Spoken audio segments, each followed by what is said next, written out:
Bhardwaj Shri skin care and slimming centre Haryana से आज एक बार फिर एक नए टॉपिक के साथ आप लोगों के सामने आया हूँ।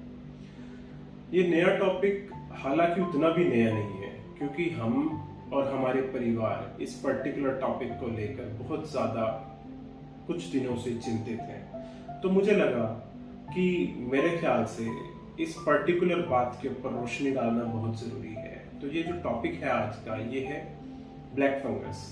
ब्लैक फंगस को लेकर हमारे मन में बहुत सारे सवाल हैं।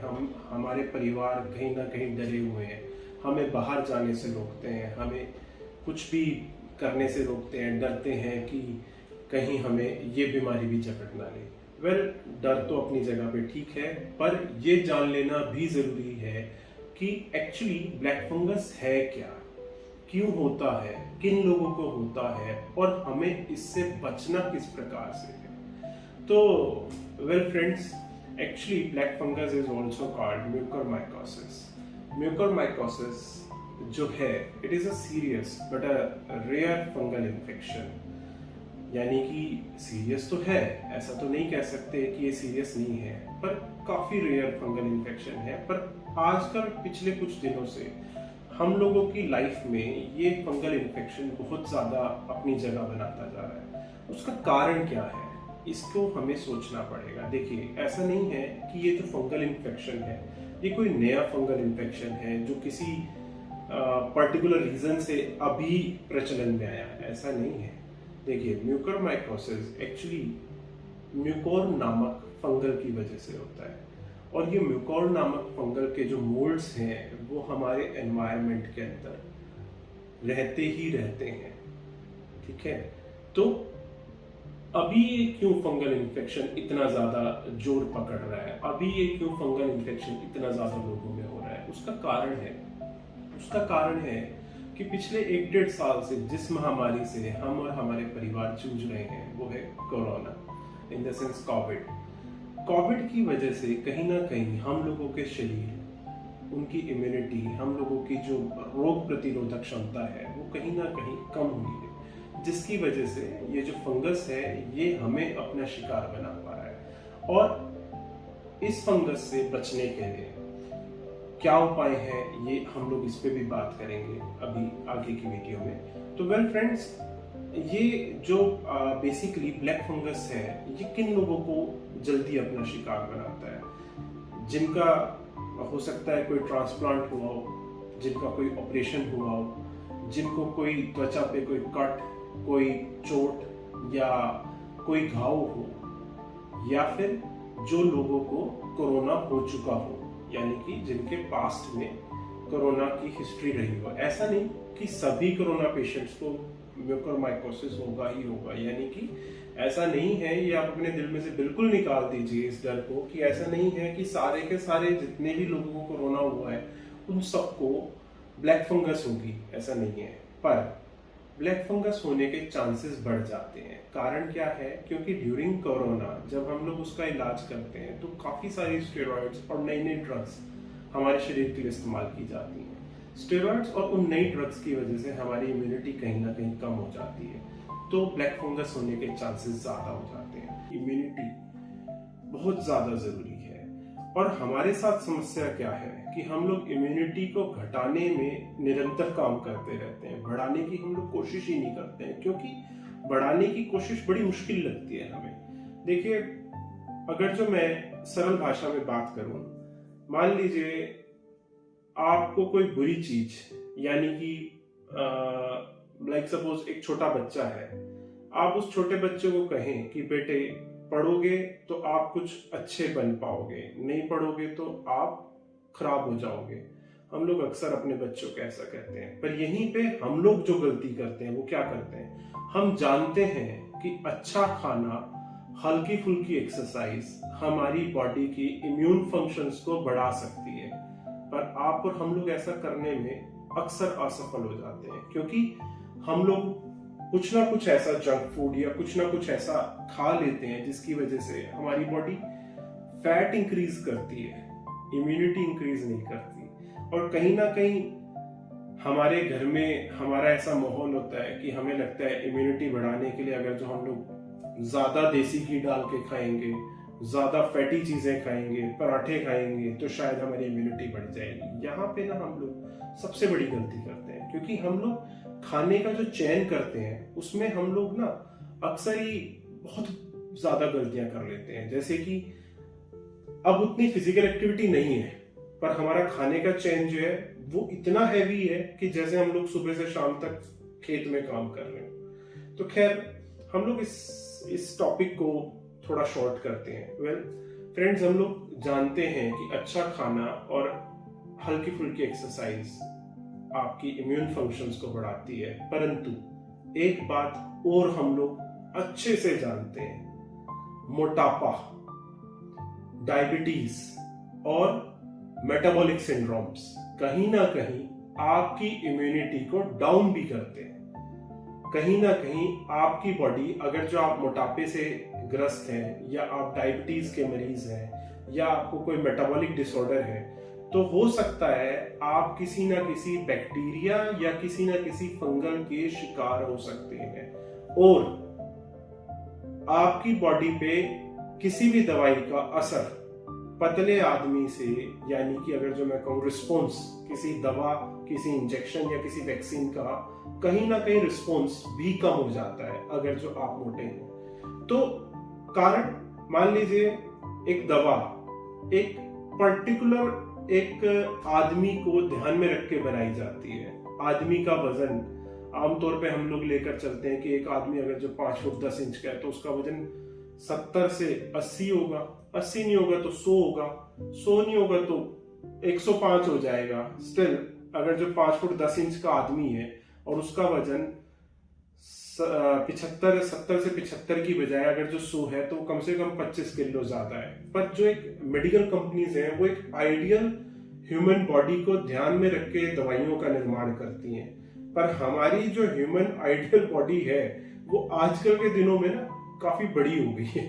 वो काफी बड़ी ऐसे हो गई है कि अगर जो 5 फुट 10 इंच का आदमी है तो हो सकता है कि वो 100 किलो से भी ऊपर हो। अगर जो उसका वजन इतना ज्यादा होगा तो नेचुरल है कहीं ना कहीं बॉडी को जो प्रॉपर डोज जो हम लोग डिसाइड करते हैं, अक्सर आपने देखा होगा बच्चों को हम लोग कहते हैं कि बच्चा अगर जो 10 से 15 किलो का है तो इतने चम्मच सिरप देना, अगर जो बच्चा 15 से 20 किलो का है तो इतने चम्मच सिरप देना। पर हम लोग बड़ों के लिए ऐसा नहीं करते, क्योंकि बड़ों के लिए एक आइडियल डोज डिसाइड करके एक मैन्युफैक्चरिंग यूनिट यानी कि एक फार्मा यूनिट एक मैन्युफैक्चर करती है कि ये डोज इतने उम्र के लोगों को देनी चाहिए। क्योंकि हमारे जो WHO के जो नॉर्म्स हैं या हमारे जो फूड एंड ड्रग एडमिनिस्ट्रेशन हैं, उन्होंने कुछ चीजें पहले से ही प्री डिसाइड कर रखी हैं कि इतनी उम्र के आयु वर्ग के लिए इतनी डोज होनी चाहिए दवा की। पर वो आयु वर्ग खुद ही जो है अपने शरीर का दुश्मन हुआ हुआ है। कैसे?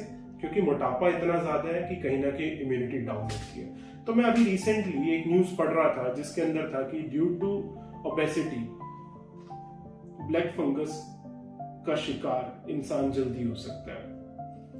The news is totally correct. I totally agree with the news because मोटापा है तो इम्यूनिटी तो डाउन होगी ही होगी। तो मोटापा तो घटाना ही घटाना है, और मोटापा नहीं घटाएंगे तो बीमारियां जल्दी पकड़ेंगी। डायबिटीज का आप केयर नहीं करेंगे, आप निरंतर मीठा खाते रहेंगे तो नेचुरल है कोई ना कोई त्वचा रोग होंगे ही होंगे, और त्वचा रोग होंगे तो आपको कोई ना कोई बैक्टीरिया या फंगस पकड़ेगा ही पकड़ेगा। यानी कि अब यहाँ पे जो मैं बार बार बैक्टीरिया फंगस इनकी जो बात कर रहा हूँ क्यों कर रहा हूँ, क्योंकि आजकल के दिनों में ब्लैक फंगस बहुत तेजी से बढ़ रही है। इवन आज ही की न्यूज है कि ब्लैक फंगस को एपिडेमिक घोषित करने वाली है सरकार, यानी कि महामारी, और एक दूसरे से फैलने वाली बीमारी की श्रेणी में उसे डालने वाली है। हो सकता है इस वीडियो को बनने तक, आप लोगों तक पहुंचने तक वो ब्लैक फंगस को यानी कि इस बीमारी को वो कहीं ना कहीं महामारी में डाल चुके हो। तो दोस्तों, अगर जो आप ब्लैक फंगस से बचना चाहते हैं, ब्लैक फंगस से बचने के लिए आपका बॉडी वेट परफेक्ट होना चाहिए। आप अगर जो डायबिटीज के शिकार हैं तो अपने खाने पीने पे ध्यान दें, आपके शुगर लेवल कंट्रोल्ड होनी चाहिए। अगर जो आपको कोई मेटाबॉलिक सिंड्रोम है तो उस पर्टिकुलर मेटाबॉलिक सिंड्रोम के जो डू एंड डोंट्स हैं वो अपने डॉक्टर से कंसल्ट करके उन्हें फॉलो कीजिए। तीसरा, अगर जो आप किसी स्टेरॉइड को रेगुलर बेसिस पे ले रहे हैं या आपको किसी डॉक्टर ने कुछ स्टेरॉइड्स रेगुलर बेसिस पे लिख रखे हैं, तो कृपया उन स्टेरॉइड्स को डॉक्टर से दोबारा रिकंसल्ट करें। सेल्फ मेडिकेशंस यानी कि खुद अपना चिकित्सक ना बने। यदि आपको कोई भी बीमारी होती है, यदि आपको कुछ भी महसूस होता है, आपको लगता है कि आपकी आंखों में, आपकी नाक में, आपके गले में, आपके कान में किसी भी प्रकार की कोई समस्या है, कोई इरिटेशन है, तो आप आसपास से सलाह मत लें। आप बेहतर है अपने आसपास के किसी चिकित्सक से सलाह लें। आमतौर पे मोटापे की बात अगर जो हम लोग करें, मोटे लोग अक्सर एक दूसरे से सलाह ले लेते हैं। आमतौर पे आप एक बात सोचिए, हम लोग जब मोटापे की बात करते हैं, यूएस एफडीए ने पिछले 20 सालों के अंदर कार्डियोलॉजी के लिए लगभग 200 प्लस रेमेडीज को लाइसेंस दिया है। अगर जो मैं बात करूं न्यूरोलॉजी के लिए 100 और 150 प्लस रेमेडीज को यानी कि ड्रग्स को लाइसेंस दिया है। नेफ्रोलॉजी के लिए, स्किन प्रॉब्लम्स के लिए, डर्मेटोलॉजी के लिए भी 100 से ज्यादा दवाइयां पिछले 20 सालों के अंदर यूएस एफडीए ने अप्रूव करी हैं। पर जब बात आती है मोटापे के ऊपर पिछले 20 सालों के अंदर सिर्फ 9 ड्रग्स यानी कि 9 दवाइयों को अप्रूवल मिला है और उन 9 दवाइयों में से 6 दवाइयां सरकार ने विड्रॉ कर ली, यानी कि 6 दवाइयों को बैन कर दिया गया, जिसमें से बची हुई 2 दवाइयां भी हमारे देश में नहीं आती। हमारे देश में इनफैक्ट वो भी बैन है। तो अब बात आती है मोटापे को घटाने को लेकर। आप ये देखिए कि मोटापा एक बहुत ही पेचीदा, बहुत ही कॉम्प्लेक्स सिंड्रोम है, यानी कि ओबेसिटी बहुत कॉम्प्लेक्स है, पर आमतौर पे लोग इसे बहुत ही सिंपल लेकर चलते हैं। लोगों को लगता है खाना बंद कर देंगे तो पतले हो जाएंगे, लोगों को लगता है एक्सरसाइज करेंगे तो पतले हो जाएंगे, और फिर भी अक्सर लोग हमारे पास इस दुख के साथ आते हैं जो हमें बताते हैं कि वो 2-2 घंटे एक्सरसाइज कर रहे हैं, पूरे दिन सिर्फ एक रोटी खाते हैं, फिर भी मोटे हैं। तो मैं ये सोचता हूँ, क्या मैं उन लोगों की एक रोटी भी बंद करा दूं? ऐसा नहीं हो सकता।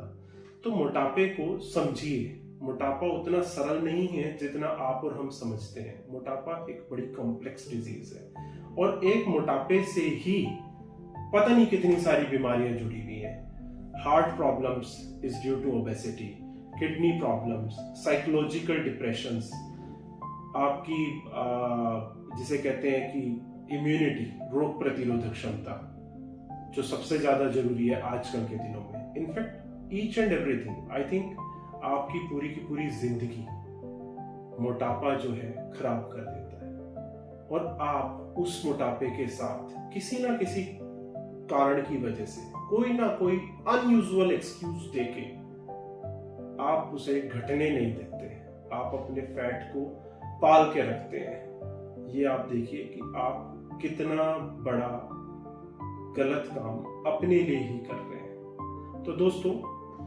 ब्लैक फंगस से बचने के लिए, रोकथाम के लिए कोई सच कोई मेडिसिन नहीं है। आपको जो मेडिसिन हैं वो आपको डॉक्टर्स के अंडर सुपरविजन ही लेनी है।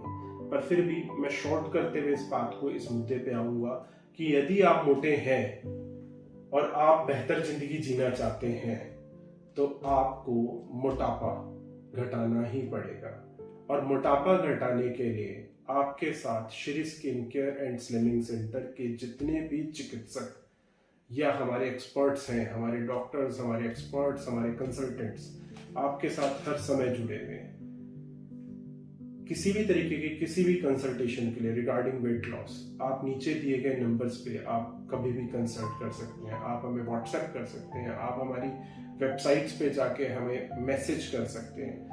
यदि आप मुझसे डायरेक्ट बात करना चाहते हैं तो नीचे दिए गए नंबर पे आप बोलिए कि आप डॉक्टर प्रत्यक्ष से बात करना चाहते हैं और मेरा नंबर लीजिए, आप डायरेक्ट मुझसे बात कर सकते हैं। तो वेल फ्रेंड्स, यदि आपको मेरी बात कहीं कोई बुरी लगी हो तो मैं उसके लिए माफी चाहूंगा, पर दिस इज टोटली ट्रू कि हम लोग अपना खुद के दुश्मन बने हुए हैं खाने की वजह से। तो इसे कहीं ना कहीं कंट्रोल करना आपकी और हमारी जिम्मेवारी बनती है। इसी के साथ मैं आपसे आज के लिए विदा लूंगा। आपका doctor Pratyaksh Bhardwaj, Shri skin care and slimming centre Haryana से। नमस्कार।